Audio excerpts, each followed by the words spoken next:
दोस्तों आपकी जोरदार तालियों के साथ अब मैं बुलाना चाहूंगा हमारे अगले टॉप अर्नर। जोरदार तालियां for mister and missus S P Bharil and Sandhya Bharil. Come on everyone.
दोस्तों 2015 में इस जर्नी की शुरुआत करी मिस्टर एसपी भरील का अब तक का वेस्टीज की जो इनकम है that is 34 crore 16 lakh. Come on everyone.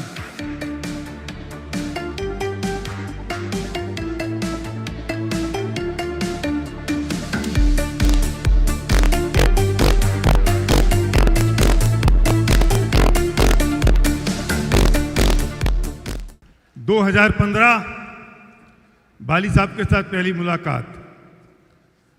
सोचा था डायरेक्ट सेलिंग इंडस्ट्री में 4-5 लाख रुपए महीने आ जाएंगे तो बहुत अच्छा होगा, और तब बाली साहब ने कहा हमारा हाईएस्ट अर्नर 32 लाख कमा रहा है। मैंने कहा आप गलत कह रहे हो। बोले मैं सच कह रहा हूँ। मैंने कहा 1 महीने का होगा। बोले मैं 5 साल की इनकम दिखाऊंगा। मैंने 1 आदमी की होगी। बोले टॉप 50 की दिखाऊंगा। तब मुझे लगा कुछ तो दम है। ये जितने मिले हैं ना, मैंने पूछा भी दीपक जी से कितने रुपए लिखे हैं इस पे बताओ। ये हमारा चेक नहीं है, और ये खुशी इस बात की नहीं कि हमारे पास ये पैसा आया। खुशी इस बात की है कि इसके कारण न जाने कितने घरों में 20,000 रुपए महीने आए,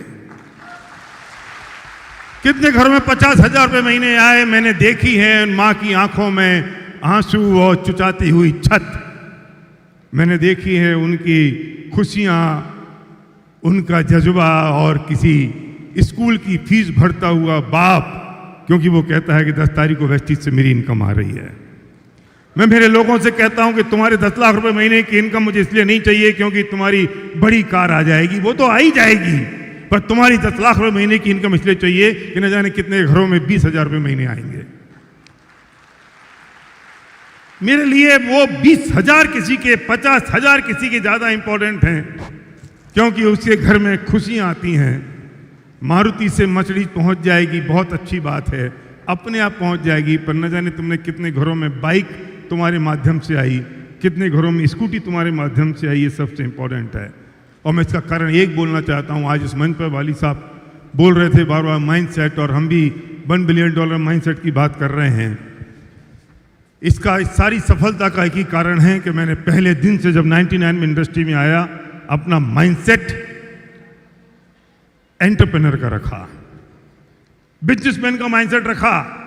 मैं आपसे कहना चाहता हूं ये जो चेंजेस 2 जून को हुए, कुछ लोग परेशान हैं और कुछ लोग खुश हैं।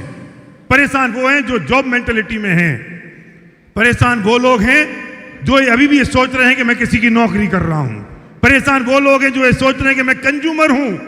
अरे भाई, पीवी वीवी बढ़ने का मतलब समझते हो?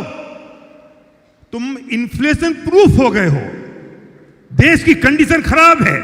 प्रधानमंत्री कह चुके कि हमारी इकोनॉमिक कंडीशन ठीक नहीं है। आपको नहीं पता अगले 2 महीने, 3 महीने, 6 महीने, 1 साल, 2 साल में क्या होगा। वेस्टीज बहुत स्मार्ट है, उन्होंने पीवी वीवी रेशो एडजस्ट कर दिया। देश की कंडीशन भले इकोनॉमी का खराब हो जाए, पर वेस्टीज के लीडर्स की कंडीशन खराब नहीं होगी। आप समझो, कवर अगर मैं गलत नहीं कह रहा हूं तो 12% इनकम बढ़ जाएगी। 11% इनकम आपकी बढ़ चुकी सेम वॉल्यूम पर, और आप कह रहे हो पीवी बढ़ गया, रेशो बढ़ गया, 18 से 20 हो गया। एक बिजनेसमैन खुश होता है प्राइस बढ़ने से, अरे टूथपेस्ट 100 रुपए से 110 रुपए हो जाएगा तो बिजनेसमैन की इनकम बढ़ती है। तुमने महंगे प्रोडक्ट देखे नहीं है, हमसे पूछो। 500 रुपए का टूथपेस्ट आता था, कुछ लोग 900 रुपए के टूथपेस्ट वाले भी बैठे हैं। यहां 100 से 110 हो जाता है, हमें पसीना छूट जाता है। एक बिजनेसमैन की कीमत होती है, वो सोचता है प्राइस बढ़ी इनकम बढ़ेगी, परसेंटेज ऑफ प्रॉफिटेबिलिटी बढ़ेगी। और तुम कंज्यूमर मेंटेलिटी में हो क्या? कंज्यूमर इसलिए सोचते हो प्राइस बढ़ गई, पीवी बढ़ गया। बिजनेसमैन की थॉट बिजनेसमैन की होनी चाहिए। ये जॉब मेंटेलिटी नहीं चाहिए, ना कंज्यूमर मेंटेलिटी चाहिए। अरे यार वो टीवी भी 2600 से 3000 हो गया तो क्या हो गया? टारगेट बड़ा लेना पड़ेगा या नहीं? नौकरी करते ना कहीं तो वो कहता है 10 लाख की सेल करनी है, अगले महीने 15 लाख की सेल करनी है, फिर क्या कहते हैं? टारगेट क्यों बढ़ा दिया? वो कहता है अगले महीने तुझे अगले साल इंक्रीमेंट चाहिए या नहीं?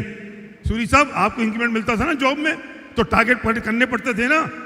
हम लोग कोई टारगेट पूरे नहीं करना चाहते हैं, पर इंक्रीमेंट चाहते हैं।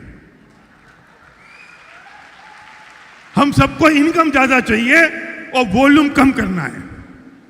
हम डायरेक्ट सेलिंग के लोग हैं सूरी जी, हम अलग जाति के लोग हैं। हमारा टारगेट छोटा छोटा छोटा करते जाओ, प्राइस कम कम कम करते जाओ और इनकम बड़ा बड़ा बढ़ा के देते रहो। हाँ, क्या क्या माइंडसेट है हमारा, क्या सोच है हमारी? थॉट बदल लो, सोच बदलनी पड़ेगी।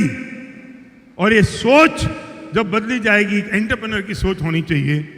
ये जो पुलिस वाले आए थे ना, अच्छा गाए बेचारे, लेकिन पता है हम लोग ज्यादा भावुक क्यों हो गए? क्योंकि वो सारे पुलिस की ड्रेस में थे। माइंडसेट चंचल, ये माइंडसेट चेंज हुआ। अगर वो वैसे ही आ जाते हैं, मतलब लंबे बाल, टाइट टी शर्ट, लाल बनियान, कानों में बाली, तो फिर हमें लगता है यार कोई ऑर्केस्ट्रा पार्टी आई है। हमारा माइंडसेट चेंज हो गया। ये माइंडसेट चेंज करने का काम है।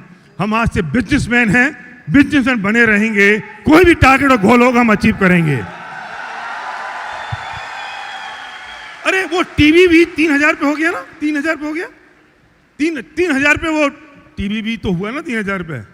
वो टीवी भी 3000 पे हो गया तो इनकम बढ़ेगी कि कम होगी? तो फिर खुश होना चाहिए, दुखी? और हम दुखी हो रहे हैं, अपलाइन के प्राण पिए जा रहे हैं। इसलिए माइंडसेट चेंज करना पड़ेगा मेरे दोस्त। और मैं फिर ये कहता हूं, leaders do not work for bonuses, they work for legacy. बड़ा विजन रखो, बड़ा सोच रखो। और हम लेगेसी के लिए यहाँ आए हैं, लेगेसी क्रिएट करेंगे। एक व्यक्ति एक बरगद का पेड़, बरगद का बीज बो रहा था। किसी ने पूछा कि तुम बरगद का बीज क्यों बो रहे हो? उसने कहा मेरे पोते पोती इस छांव में बैठ सकें बरगद की, इसलिए मैं आज ये बीज बो रहा हूं। आप जिस बिजनेस को बिल्ड कर रहे हैं ना, आपके पोते पोती एक दिन ये कहेंगे कि मेरे दादा ने बिजनेस बिल्ड किया था, इसलिए मैं आज यहां पर हूं। और वो दिन मैं भोग रहा हूं, इसलिए मैं आपसे कह रहा हूं thank you guys, thank you so much. नमस्कार दोस्तों, जैसा कि सब लोग कह रहे हैं, मैं भी यही बात कहना चाहूँगी कि अपनी प्रायोरिटी सेट कीजिए और यहाँ तक आ जाइए। ये रास्ता बहुत दूर नहीं है। जब आप अपनी प्रायोरिटी सेट कर लेंगे तो आपको सब चीज़ें छोटी लगने लगेगी।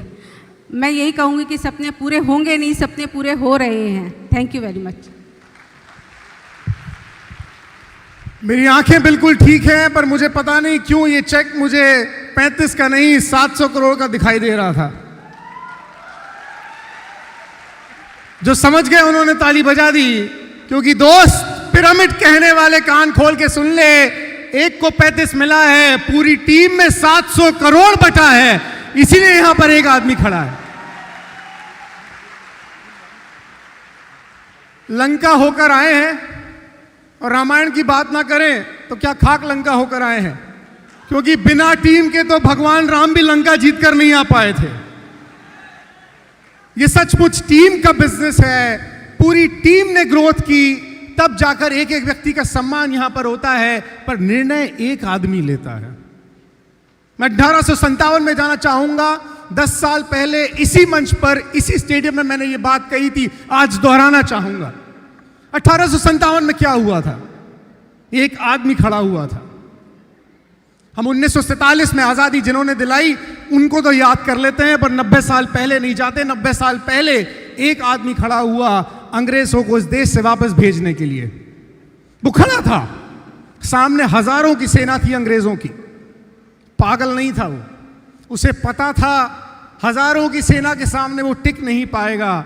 उसकी सारी 5, 10, 15 लोगों की टुकड़ी चली गई वापस, पर वो अकेला खड़ा रहा, क्योंकि उसे पता था कि अगर वो अकेला भी खड़ा रहा तो उसका ये रेवोल्यूशन, उसका ये आंदोलन आने वाली पीढ़ियां आगे लेकर जाएंगी, और मैं ना सही पर 90 साल बाद आजादी जरूर मिलेगी। दोस्तों, उस एक आदमी का नाम है मंगल पांडे।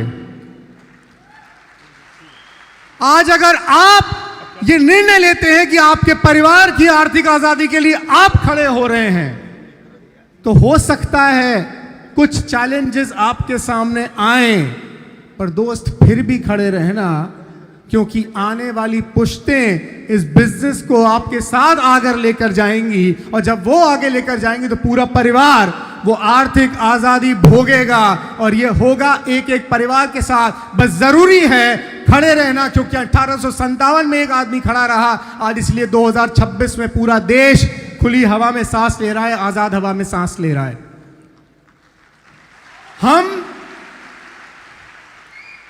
मैंने कहा लंका से लौटकर आए हैं। 5000 साल पहले एक महापुरुष जब लंका से लौटकर आए थे तो पूरे भारतवर्ष में दिवाली मनी थी। आज उनके भक्त लंका से लौटकर आए हैं 4 दिन पहले। घर घर में वेस्टीज का दिया जलना चाहिए, घर घर में वेस्टीज की दिवाली होनी चाहिए। Thank you, thank you. एक बार जोरदार तालियां कमाल एवरीवन।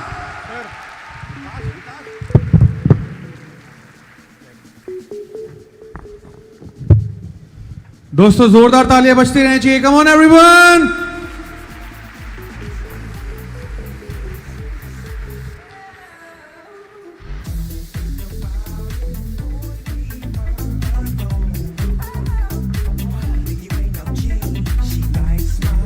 चलिए दोस्तों, आपकी जोरदार तालियों के साथ अब मैं आगे बुलाना चाहूंगा